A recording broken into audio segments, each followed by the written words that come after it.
सर्वेभ्यो नमो नमः। आज हम सब पुनः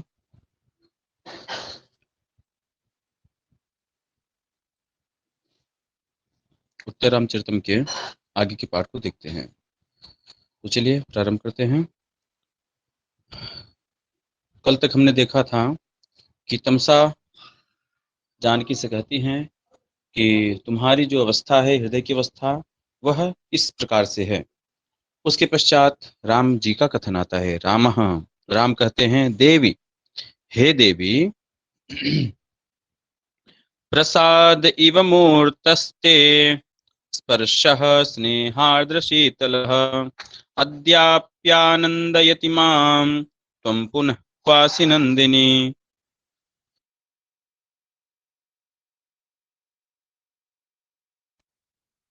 अब राम जी कहते हैं, हे देवी सीते,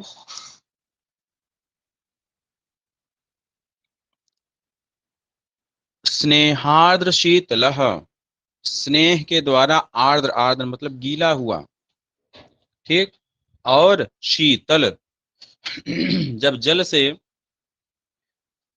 कोई वस्तु गीली हो जाती है तो वह कैसी हो जाती है? शीतल। लेकिन वहां पर भी एक शंका हो सकती है। मान लीजिए गर्म जल के द्वारा उसको गीला किया गया है, तब क्या होगा? गीली वस्तु ठंडी ही होगी, शीतल ही होगी, ऐसा निश्चित नहीं है। सूर्य के ताप के प्रभाव से, अग्नि के ताप के प्रभाव से वह गर्म भी हो सकती है। लेकिन यहाँ पर क्या है? स्नेह के द्वारा आर्द्र है और शीतल है। ठीक है, स्नेह के द्वारा आर्द्र और शीतल। क्या? ते स्पर्शः, तुम्हारा जो स्पर्श है वह कैसा है? मूर्तः प्रसादः इव, मानो मूर्तिमान प्रसाद ही आ गया हो, अर्थात शरीरधारी अनुग्रह के समान। ते स्नेहार्द्र शीतलः स्पर्शः, स्नेहार्द्र शीतलः, यह स्पर्श का विशेषण होगा। तुम्हारा स्नेह के द्वारा आर्द्र और शीतल जो स्पर्श है, वह स्पर्श कैसा है? मूर्तः प्रसादः इव, वह मूर्तिमान शरीरधारी प्रसाद के समान है, तुम्हारे अनुग्रह के समान है।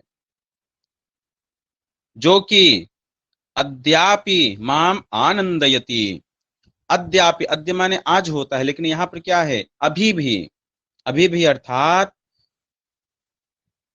उस शीतल स्पर्श के हट जाने पर भी, सीता जी ने उनको स्पर्श किया और स्पर्श करके वहां से हट गई, तो स्पर्श का वियोग हो गया। फिर भी अद्यापि, अभी भी स्पर्श के हट जाने पर भी माम आनंदयति, मुझको आनंदित कर रही है। कौन?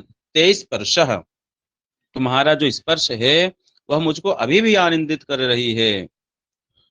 नंदिनी त्वं पुनः क्व असि, हे नंदिनी, हे आनंद देने वाली, हे आनंददायिनी सीते, त्वं पुनः क्व असि, तुम कहाँ हो? ऐसा राम जी कहते हैं। तो यहाँ पर प्रसाद इव, इसमें क्या है? प्रेक्षालंकार है। मानो प्रसाद इव, तुम्हारा जो स्पर्श है वह कैसा है? मानो प्रसाद के समान है, शरीरधारी अनुग्रह के समान है। ठीक है, तो यहाँ पर उत्प्रेक्षा अलंकार है। चलिए आगे देखते हैं। सीता, सीता कहती हैं, एते खलु ते अगाध मानस दर्शित स्नेह संभारा आनंद निश्यंदिनः सुधामया आर्यपुत्रस्योल्लापाः। यहाँ पर ते अगाध मानस दर्शित स्नेह संभाराः विसर्ग होगा, भो भोगो गो पुरुष योषि और लोपः शाकल्यस्य। तो संभाराः बहुवचनांत, सुधामयाः यहाँ पर भी विसर्ग होगा। ठीक है, जब हम अर्थ निकालेंगे, संधि विच्छेद कर देंगे तो यह जो आर्यपुत्रस्य उल्लापाः, आर्यपुत्र के जो उल्लाप हैं, आर्यपुत्र के जो विलाप है, यह कैसा है? यह है ते अगाध मानस दर्शित स्नेह संभारा। अगाध मतलब कि अथाह, जो मन है उस मन से दर्शित स्नेह संभारा, दिखाया गया है स्नेह का संभार, स्नेह का समूह, अर्थात अत्यधिक प्रेम प्रदर्शित करने वाला है। यह जो उल्लाप है आर्यपुत्र का, ये मन से, अगाध मन से विलाप करने के कारण दर्शित स्नेह संभार है, दिखाया गया है स्नेह का संभार, अत्यधिक प्रेम। ऐसे और कैसा है यह उल्लाप? आनंद निश्चंदिनः, आनंद को बरसाने वाला है। ठीक, कौन? उल्लापाः। और कैसा है उल्लाप? सुधामयाः, सुधामय है, अमृतमय है। अब भगवान राम जी रो रहे हैं और इनको अमृत मिल रहा है, आनंद मिल रहा है। यह कैसे हो रहा है? उसका एक कारण है। क्यों? क्योंकि परित्याग रूपी जो शल्य है वह उनको चुभ रहा है। अभी तक वह दुखी थी। क्यों दुखी थी? कि बिना कारण के ही, निष्कारण के ही मुझे त्याग दिया गया। यह दुख उनको जो है खाया जा रहा था। और आज जब राम जी रो रहे हैं तो उनके उल्लाप को सुन करके उनको क्या हो रहा है? सुख नहीं हो रहा है, बल्कि जो दुख था उस दुख का वियोग हो रहा है। निष्कारण परित्याग रूपी जो दुख है उस दुख का वियोग हो रहा है। तो दुख का वियोग होना भी एक प्रकार का क्या है? सुख है, आनंद है। तो सीता जाने प्रत्ययेन, प्रत्ययेन जाने, प्रत्यय अर्थात विश्वास, विश्वास से मैं जानती हूं कि निष्कारण परित्याग शल्यित अपि बहुमतः मम जन्म लाभ। मैं विश्वास से जानती हूं कि निष्कारण परित्याग से शल्यित, निष्कारण जो मेरा परित्याग हुआ है उस परित्याग रूपी शल्य से विद्ध होते हुए भी, उस कांटे से विद्ध होते हुए भी मम जन्म लाभ बहुमतः, मेरा जो जन्म लेना है वह बहुमत है, बहुत ही श्लाघनीय है, बहुत ही प्रशंसनीय है, बहुत ही सम्माननीय है। रामा, राम कहते हैं अथवा कुतः प्रियतमा, अरे अथवा प्रियतमा यहाँ कहाँ हो सकती है? उसका तो मैंने परित्याग कर दिया है। आगे बताएंगे कि क्या हो सकता है मन में सबके, क्या है कि सीता का क्या हो गया, आगे बताएंगे कि क्रव्याद्भिरंगलतिका नियतम विलुप्ता, यह मन में उनके है कि निश्चित ही वह विलुप्त हो चुकी होगी।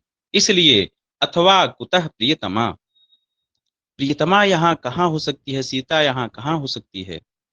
नूनम संकल्पाभ्यास पाटवोपादान एषः भ्रमः राम भद्रस्य, एष भ्रमो है ना, तो भ्रमो भ्रम है, उत्त होगा गुण हो जाएगा। एषः है एतत् दो श्लोकों को नहीं समासे हलि।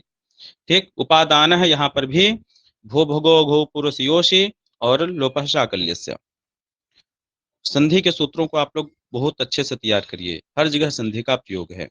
और संधि अगर तैयार नहीं होगी तो शब्दों का अर्थ निकालने में बड़ी कठिनाई होगी। चलिए, नूनम निश्चित ही, एषः रामभद्रस्य भ्रमः, यह रामभद्र का भ्रम है। कैसा भ्रम है? क्यों यहाँ पर भ्रम हो रहा है? क्योंकि कैसा भ्रम है? यह भ्रम का एक विशेषण दे रहे हैं, संकल्पाभ्यास पाटवोपादान भ्रम। संकल्प के कारण, संकल्प अर्थात बार बार सोचना, सीता का ही चिंतन करना, और उस चिंतन के अभ्यास से, अभ्यास कहाँ होती है?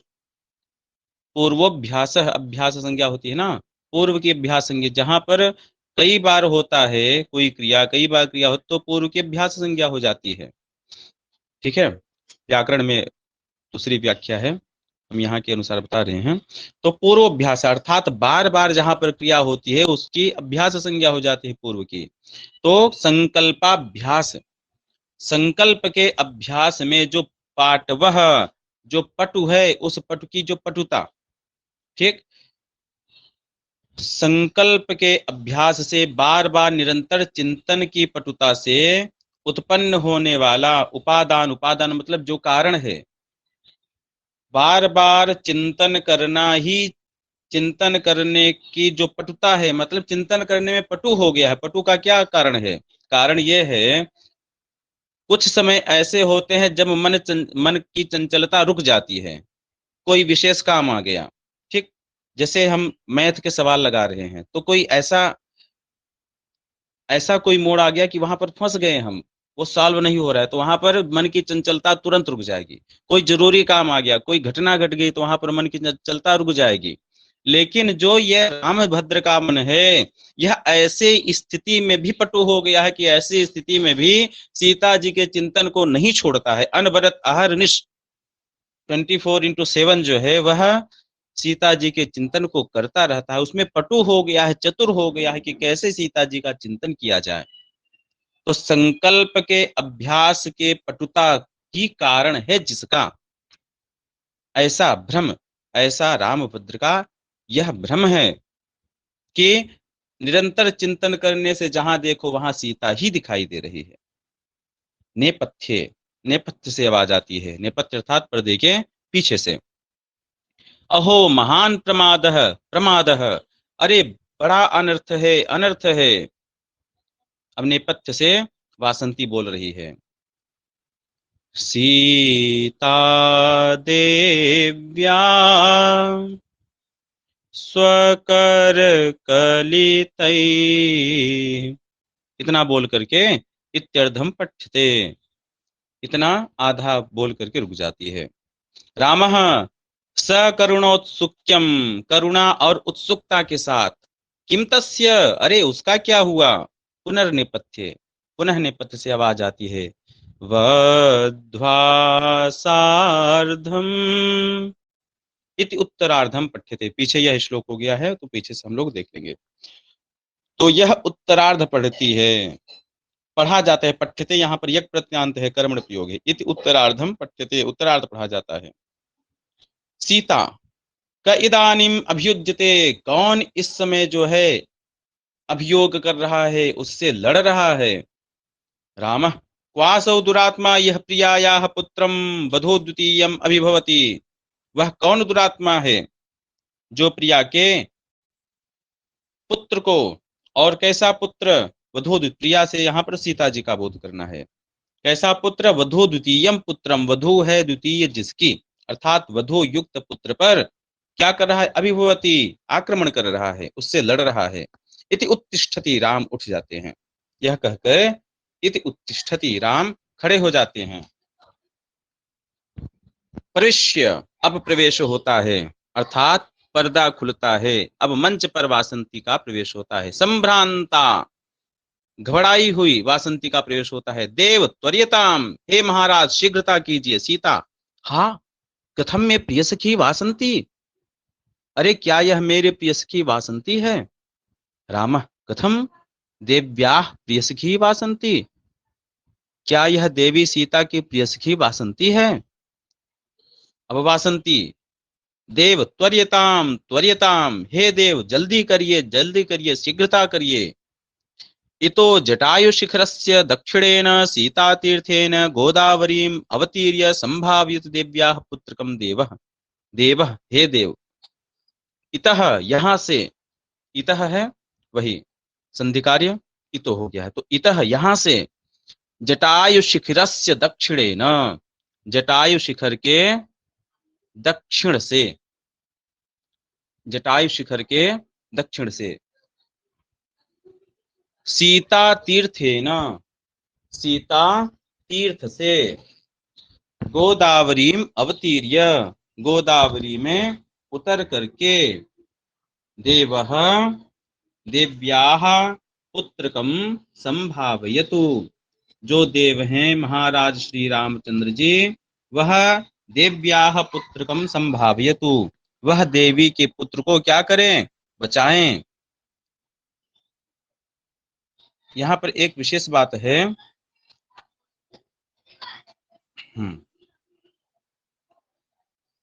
दक्षिणेन, दक्षिणेन यह क्या है, एनबंत है, ठीक, दक्षिण शब्द से एन प्रत्यय होगा तो दक्षिणेन बनेगा। और दक्षिणेन के योग में क्या हो गया है, एन प्रत्यांत के योग में जटायु शिखरस्य, षष्ठी हो गई है इस सूत्र से, एनपा द्वितीया, ठीक, एनपा द्वितीया से यहां पर क्या हो गई है, षष्ठी हो गई है। एन बंतेन योगी द्वितीया स्यात् एन पाति योग विभागात षष्ठ्यपि, योग विभाग करके षष्ठी भी वहां पर आ जाती है। तो दक्षिणेन के योग में कौन सी विभक्ति हो गई है जटायु शिखरस्य में? षष्ठी हो गई है। किस सूत्र से? एन पा द्वितीया, इस सूत्र से। यहाँ पर द्वितीया भी हो सकती है, जटायु शिखरम दक्षिणेन, ठीक है। तो दक्षिणेन यहाँ पर एनबंत दक्षिणेन के योग में जटायु शिखरस्य में षष्ठी हो गई है, ठीक है। तो इतः जटायु शिखरस्य दक्षिणेन, यहाँ से जटायु शिखर के दक्षिण से, सीता तीर्थेन, जटायु शिखर के दक्षिण में क्या स्थित है? सीता तीर्थ। यह प्रश्न बन सकता है, जटायु शिखर के दक्षिण में क्या स्थित है? सीता तीर्थ। उस सीता तीर्थ से गोदावरीम अवतीर्य, गोदावरी में उतर करके देव्याह पुत्रकम संभावयतु, देवी सीता के पुत्र को बचाइए। सीता, हा तात जटायु, हे तात जटायु, शून्यम त्वया बिना इदम जनस्थानम, त्वया बिना इदम जनस्थानम शून्यम, आपके बिना यह जो जनस्थान है वह जनस्थान शून्यम, सूना लग रहा है।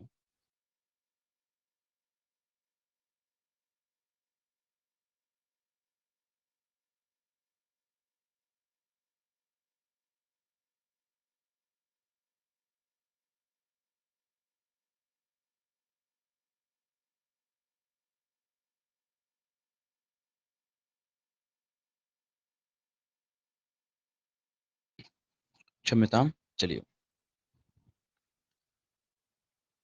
इदम जनस्थानम शून्यम, यह जो जनस्थान है वह शून्य लग रहा है, शून्य है।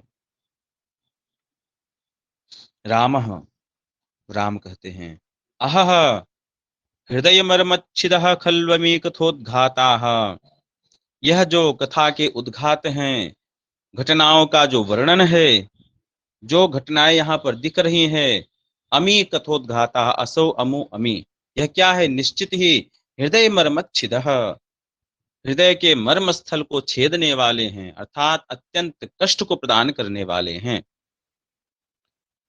वासंती इत इतो देव, हे देव इधर से आइए, इधर से आइए। सीता, भगवती सत्यमेव वन देवता माम न पश्यति, हे भगवती तमसा, सत्यम एव सत्य ही है कि वन देवता अपि माम न पश्यति, वन देवता भी मुझको नहीं देख रहे हैं। कैसे? क्योंकि वासंती भी सीता जी को नहीं देख पाई, इसलिए सीता जी कहती को निश्चित हो गया सीता जी को कि वासंती मुझे नहीं देख पा रही है, वन देवता भी मुझको नहीं देख पा रहे हैं। तमसा कहती है, तमसा ऐवत्से, हे पुत्री, सर्वदेवताभ्यः प्रकृष्टतमम् ऐश्वर्यं मंदाकिन्याः, मंदाकिन्याः ऐश्वर्यं सर्वदेवताभ्यः प्रकृष्टतमम्, मंदाकिनी देवी का जो, गंगा जी का जो प्रभाव है वह सर्वदेवताभ्यः प्रकृष्टतमम्, सभी देवताओं से क्या है? प्रकृष्टतम है, बढ़कर है। तत्किमिति शंक से, अरे इस तुम क्यों शंका कर रही हो? उनके वरदान में, उनके वचन में कोई शंका की बात हो ही नहीं सकती है। सीता ततः अनुसरावह, अब सीता जी निश्चिंत हो गई, अभी तक बिल्कुल डर डर के चल रही थी, अब उनको निश्चित हो गया कि अब हमें कोई नहीं देखेगा। अब निश्चिंत होकर कह रही हैं, ततः ततो अनुसरावह, ततः है ततो हो गया है, ठीक है, संधि कार्य करके, ततः अनुसरावह, अब जो है हम लोग चलते हैं। अनुसरावह मतलब पीछे पीछे चलते हैं वासंती और श्री रामचंद्र जी के। इति परिक्रामत, यह कह के परिक्रमा करते चल देते हैं। रामः भगवती गोदावरी, हे भगवती गोदावरी नमस्ते, आपको प्रणाम है।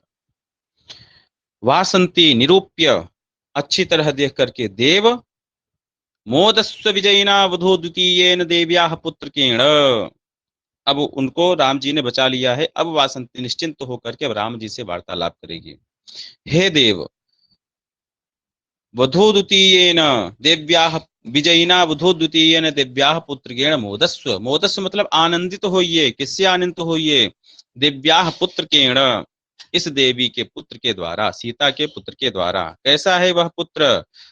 विजयिना, विजयी है, और वधू द्वितीयेन, वधू है द्वितीय, अर्थात पत्नी भी उसके साथ में है।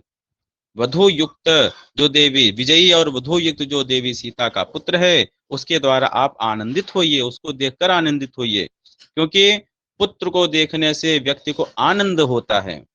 पुत्र यदि हृष्ट पुष्ट हो, वह जितना ही ऊपर जाता है, जितना ही बढ़ता है, जितना ही सुख में रहता है, माता पिता को उतनी ही सुख की प्राप्ति होती है। तो यह जो हाथी है, यह क्या है? सीता के पुत्र के समान है, तो राम का भी पुत्रवत ही है, राम का भी पुत्र ही है। तो इस पुत्र को देख करके आप आनंदित होइए। राम विजयताम आयुष्मान, आयुष्मान विजयताम, चिरंजीवी हो, विजयी हो। सीता अहो ईदृशो में पुत्र कह संवृत्तः, अरे मेरा पुत्र ऐसा हो गया है, इतना शक्तिशाली हो गया है। राम हा देवी दिष्टया वर्ध से, हे देवी दिष्टया अर्थात भाग्य से, वर्ध से तुम बढ़ रही हो, अर्थात तुम्हें बधाई हो। अब राम जी क्यों बधाई दे रहे हैं, क्यों बढ़ने के लिए कह रहे हैं, वह बताएंगे। अपनी पुत्र, इस जो पुत्र है हाथी के बारे में, हाथी का बच्चा, उसके बारे में बता रहे हैं। क्या बता रहे हैं?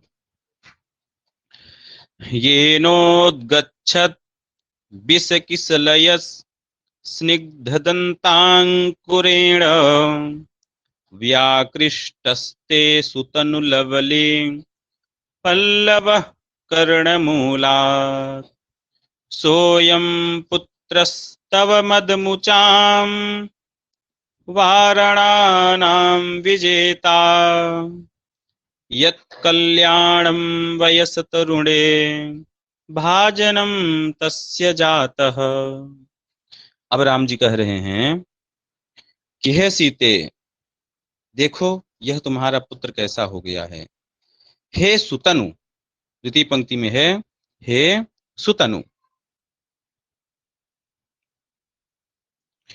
हे सुंदर तन वाली, हे सुंदरी। उद्गच्छत विष किसलय स्निग्ध दंतांकुरेण, यह एक पद है, समस्त पद है। उद्गच्छत, उद्गच्छत मतलब कि निकलते हुए। जो विष किसलय हैं, मृणाल के जो किसलय हैं, जो अग्रभाग है, जो कोमल भाग हैं, उसके समान स्निग्ध दंतांकुरेण, स्निग्ध मतलब चिकने चिकने जो दंत रूपी अंकुर हैं, जो दंतांकुर हैं, ठीक, निकलते हुए। उद्गच्छत निकलते हुए, विष किसलय, मृणाल का जो किसलय है, जो अग्रभाग है, जो कोमल भाग है, उस कोमल भाग के समान स्निग्ध चिकना। कौन? दंतांकुरेण, दंतांकुर, और उन दंतांकुरों से येन ते कर्ण मूलात, जिसके द्वारा तुम्हारे, ते यहाँ पर षष्ठ्यंत है तब के अर्थ में, ते कर्ण मूलात, जिसके द्वारा तुम्हारे कान के मूल से, अर्थात तुम्हारे कान से लवली पल्लव व्याकृष्ट, लवली लता के पत्ते को खींचा गया था। सीता जी वहां पर लवली लता के पल्लव को श्रृंगार के लिए अपने कानों में धारण करती थी। तो जिसके द्वारा, येन अथवा जिसके द्वारा, व्याकृष्टा में अक्ता प्रत्यय कर्मणि है, तो येन यह कर्ता अनुक्त हो गया, तृतीया हो गई, और लवली पल्लव जो कर्म है वह उक्त हो गया, तो प्रथमा हो गई। तो येन जिसके द्वारा, जिस तुम्हारे पुत्र के द्वारा, ते कर्ण मूला तुम्हारे कर्ण के मूल से, लवली पल्लव व्याकृष्ट, लवली लता के पत्ते को खींचा गया था, वह खींचता था। सह अयम तव पुत्र, वही यह तुम्हारा पुत्र क्या हो गया है? मदमुचाम वारणानाम विजेता, मदमुचाम मद को बहाने वाले, मदमत्त जो वारण है, जो हाथी हैं। वारण शब्द किसको कहते हैं? युवा हाथी को। जो धृष्ट हाथी है, जो पुष्ट हाथी है, जो मदमत्त हाथी है, उसको हम वारण कहते हैं। तो मदमुचाम वारणानाम विजेता, मद जल बहाने वाले जो हाथी हैं, उन हाथियों का विजेता होकर के, तरुणे वयसी, तरुण अवस्था में, अर्थात युवा अवस्था में, यत कल्याणम जो कल्याण होना चाहिए। युवा अवस्था का कल्याण क्या है? विवाह हो जाना, प्रिया का मिल जाना, श्रृंगार रस से युक्त होना। ब्रह्मचर्य अवस्था में ब्रह्मचर्य का पालन करते हैं, लेकिन युवा अवस्था में कल्याण क्या है? प्रिया से युक्त होना। तो तरुणे वयस यत कल्याणम, तरुणावस्था में, युवावस्था में जो कल्याणकारी वस्तु होनी चाहिए, तस्य भाजनम जातः, उसका पात्र हो गया है, अर्थात प्रिया से युक्त हो गया है। तस्य भाजनम जातः, उसका पात्र हो गया है, अर्थात प्रिया से युक्त हो गया है। यहाँ पर उपमा अलंकार है और काव्यलिंग अलंकार भी है। ठीक है,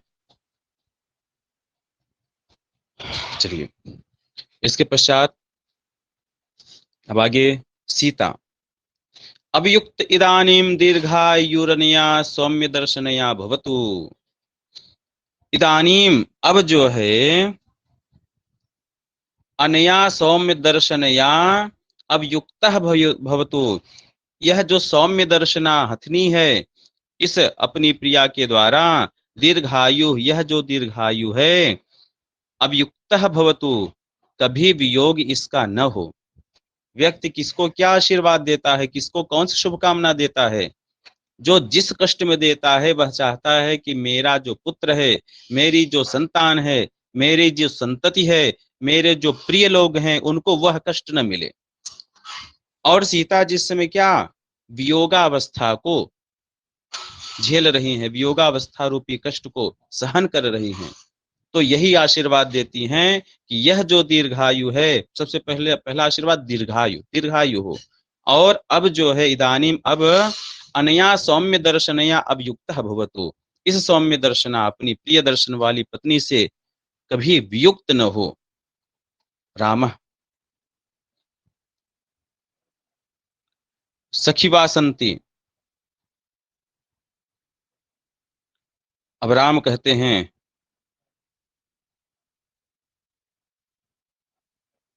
क्षम्यताम, सखी वासंती पश्य पश्य, अरे सखी वासंती देखो तो, कांतान वृत्ति चातुर्यम अभिशिक्षितम वत्सेन, अरे वत्स के द्वारा क्या किया गया है? कांतान वृत्ति चातुर्यम अभिशिक्षितम, सीखा गया है क्या? कांतान वृत्ति चातुर्यम, कांता जो उसकी प्रियतमा है, उस प्रियतमा को अनुवृत्ति चातुर्यम, उसको प्रसन्न करने की जो चतुरता है, अपनी प्रियतमा को कैसे प्रसन्न किया जाए, यह चतुरता भी इसने क्या की है? शिक्षितम, सीख ली है। कैसी चतुरता है, कैसे प्रियतमा को वह प्रसन्न कर रहा है, उसके बारे में बता रहे हैं। क्या कर रहा है वह हाथी, बताते हैं। लीलोत्खात मृणाल कांड कवल छेदेषु संपादिताः, पुष्यत पुष्कर वासितस्य पयसो गंडोष संक्रांतयः, सेकः शीकरिणा करेण विहितः, कामं विरामे पुनर् यत्स्नेहादनरालनालनरी पत्रात पत्रम धृतम। अब उसके द्वारा क्या किया गया?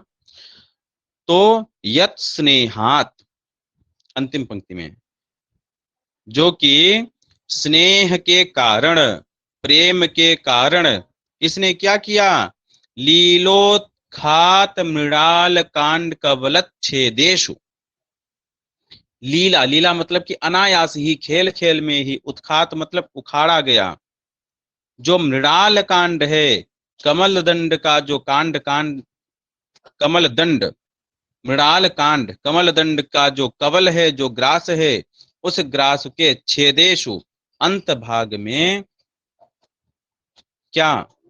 पुष्यत पुष्कर वासितस्य पयसः गंडोष संक्रांति संपादिता, गंडोष संक्रांति को संपादित किया, अर्थात अपने मुंह में भर के, अपने सोड़ में भर करके उसने क्या किया?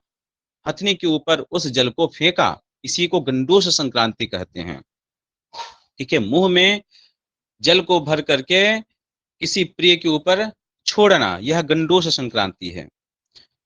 तो वह गंडोष संक्रांति का, क्योंकि हाथियों के ऊपर जब जल छोड़ा जाता है तो उनको प्रसन्नता होती है, उनको सुख मिलता है, तो वह उसने किया। कैसे किया? पुष्यत, पुष्यत मतलब खिले हुए, जो खिल रहे हैं ऐसे खिले हुए, पुष्कर, पुष्कर मतलब कमल, तो खिले हुए कमलों से वासित सुगंधित, क्या, पयसः, जो पयस है, जो जल है, उस जल के द्वारा गंडोष संक्रांत यह संपादिता, प्रियतमा के मुख में जल, जल को छोड़ा, अपने मुंह में जल को भरा, फिर प्रियतमा के मुंह में कुल्ला किया। यहाँ पर कुल्ला करने का अर्थ क्या है? गंडोष संक्रांति करना, उसको जल के द्वारा प्रसन्न करना। तो यत स्नेहात, जिसने स्नेह के कारण, प्रेम के कारण, लीलोत्खात मृणाल कांड कवलत छेदेशु, खेल खेल में ही क्या, कमल वन को उसने पहले उखाड़ा, और उसको उखाड़ने के बाद क्या किया, अंत में खिले हुए जो कमलों से सुगंधित जल है, मतलब जहां कमल खिले हुए थे उस वहां से कमलों को हटा करके वहां से जल उठाया, अर्थात सुगंधित जल को उठा करके ले करके, पुष्यत पुष्कर वासितस्य पयसः, जो खिले हुए कमल से सुगंधित जो जल है, उस जल के द्वारा गंडोष संक्रांत यह संपादिता, गंडोष संक्रांति को संपादित किया। और क्या किया, आगे बता रहे हैं, शीकरिणा करेण, शीकरिणा करेण, कर के द्वारा, कर यहाँ पर सूर्ण के अर्थ में है, वह अपने सूर्ण के द्वारा, कैसे सूर्ण के द्वारा, शीकरिणा, जल के करणों से युक्त है, जो अर्थात जल उसके सूर्ण में भरा हुआ है, ऐसे सूर्ण में भरे हुए जल के द्वारा, कामम से कह विहितः, कामम मतलब अच्छी तरह से सिंचन किया, उसको स्नान करवाया। और अब देखिए यहां पर क्या है, अब कर के द्वारा, अपनी सूंड के द्वारा यहां पर भी जल छोड़ रहा है, गंडोष संक्रांति में भी जल छोड़ रहा है, दोनों में अंतर क्या है, यहाँ पर जो सूंड के द्वारा जल छोड़ रहा है वह उसके शरीर पर, सेकह मतलब सिंचन किया, पूरे शरीर को भिगोया, और वहां पर जो गंडोष संक्रांति है, वह जो जल छोड़ना है वह केवल उसके मस्तक पर, भाग पर छोड़ना है, उसके मुख पर छोड़ना है, यह अंतर है। ठीक है, गंडोष संक्रांति जल को सूंड में भर करके केवल मुख पर छोड़ा जाता है, और यहाँ पर शीकरिणा करेण कामम सेकह विहितः में क्या है, जल कणों से भरे हुए जो कर है, जो सूंड है, उसके द्वारा कामम सेकह विहितः, अच्छी तरह से उसको स्नान करवाया है, उसको सिंचित किया है, उसको सींचा है। पुनः विरामे, और अंत में क्या किया, अनराल नाल नलनी पत्रात पत्रम धृतम, आत पत्रम धृतम, छाता लगा दिया उसके ऊपर। कैसे छाता, कैसे छाते को लगा दिया, अनराल, अराल मतलब टेढ़ा, और अनराल मतलब बिल्कुल सीधा। ठीक, जो अनराल है, जो बिल्कुल सीधा है, ऐसे नाल नलनी पत्र, ऐसे सीधी नाल वाले, अनराल नाल, सीधी नाल वाले जो नलनी पत्र है, जो कमल पत्र है, वह कमल पत्र रूपी आत पत्र को, छाती को धृतम लगा दिया उसके ऊपर। ठीक है, क्या क्या किया, यत स्नेहात, जो स्नेह के कारण, लीलोत्खात मृणाल कांड कवलत छेदेशु, लीला से अनायासी उखाड़े हुए, मृणाल कांड कवलत छेदेशु, कमल दंड के ग्रासों के अंत में, पुष्यत पुष्कर वासितस्य पयसः, खिले हुए जो कमल हैं, उन कमलों से जो सुवासित है, जो सुगंधित है, ऐसे जल से गंडोष संक्रांति यह संपादिता, गंडोष संक्रांति को किया, अर्थात कुल्ले को अपने प्रियतमा के मुख में छोड़ा। और शीकरिणा करेण कामम से कह विहितः, और शीकरिणा करेण जल के कणों से युक्त कर के द्वारा, सूंड के द्वारा, कामम से कह विहितः, कामम मतलब अच्छी तरह से सिंचन किया, उसको स्नान करवाया। पुनः विराम में, और अंत में क्या किया, अन्न राल नाल नलिनी पत्रात पत्रम धितम, जो सीधी नाल वाले नलिनी के पत्र हैं, उस पत्र रूपी आतपत्र को धारण किया, उसके ऊपर छाती को लगाया। यहाँ पर रूपक अलंकार है। ठीक है, रूपक अलंकार है और स्वभावोक्ति, यह सामान्य स्वभावोक्ति है और रूपक अलंकार होगा। ठीक है, चलिए, नलिनी पत्रात पत्रम, नलिनी पत्र रूपी जो आत पत्र है, यहाँ पर रूपक अलंकार है।